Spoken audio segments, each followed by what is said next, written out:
So in this video, we're going to take you through all the troubleshooting hints and tips when it comes to a standard ride-on lawnmower. And first up, we're going to be dealing with no power.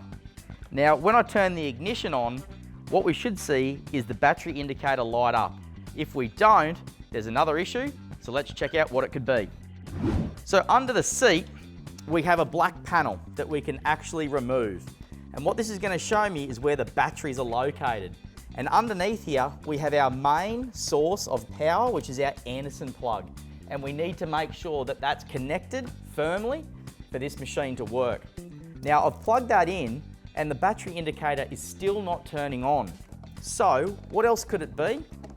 Well, if we go to the very back, we'll see that the charging port is actually plugged into the machine. And this will not allow the machine to run, because at the end of the day, you don't want to take off with the charger in the back of the unit. So if I unplug it, I heard a bit of a clicking sound there. We now have our battery indicator lit up and we're ready to mow. If you turn your unit on and it makes a beeping sound like this and won't go forward, reverse, or even the blades won't engage, we need to check under the seat. Now when I lift this up, I can see here the seat switch is not connected. I want to make sure that's plugged in nice and tight, and hopefully that's resolved the issue. Let's give it a crack.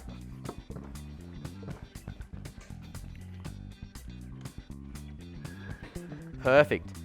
Now what that seat switch is all about is if you're not sitting on the machine, it simply will have no power for safety reasons. If you want to engage the park brake on this model here, what you need to do is push down the foot pedal as hard as you can, pull the red park lever up, and then release the brake. On this model over here, what you want to do is push the foot pedal down and then push down on the red park lever. And then again, release the brake, and then you're stopped and ready to get off the machine.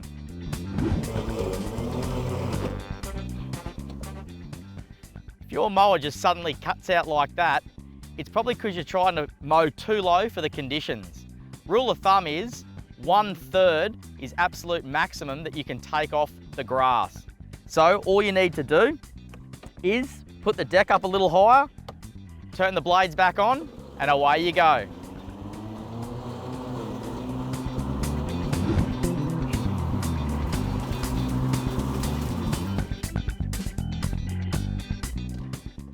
Ever wondered why your blade stops spinning in reverse? Well, that's because you've got to hit the RMO button. The RMO button is a safety feature that allows you to have full control whether you want to mow in forward and reverse, or just when you're moving in a forward direction.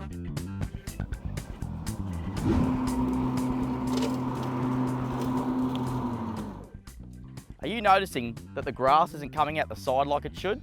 Well, under the deck could be clogged due to wet grass, or you might have left the mulching plug in.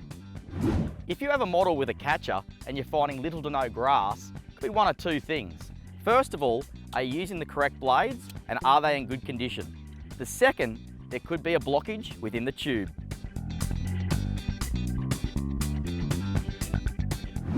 Have you experienced reduced runtime with your ride-on lawnmower? Well, let's go through the main reasons why. Inclines, grass length, wet grass, blunt blades, age and condition of batteries, and general maintenance, which we're going to cover off in another video. So for more hints and tips on ride-on lawnmowers, check out our how-to videos at ryobi.com.au or check out our YouTube channel. RYOBI, a cut above.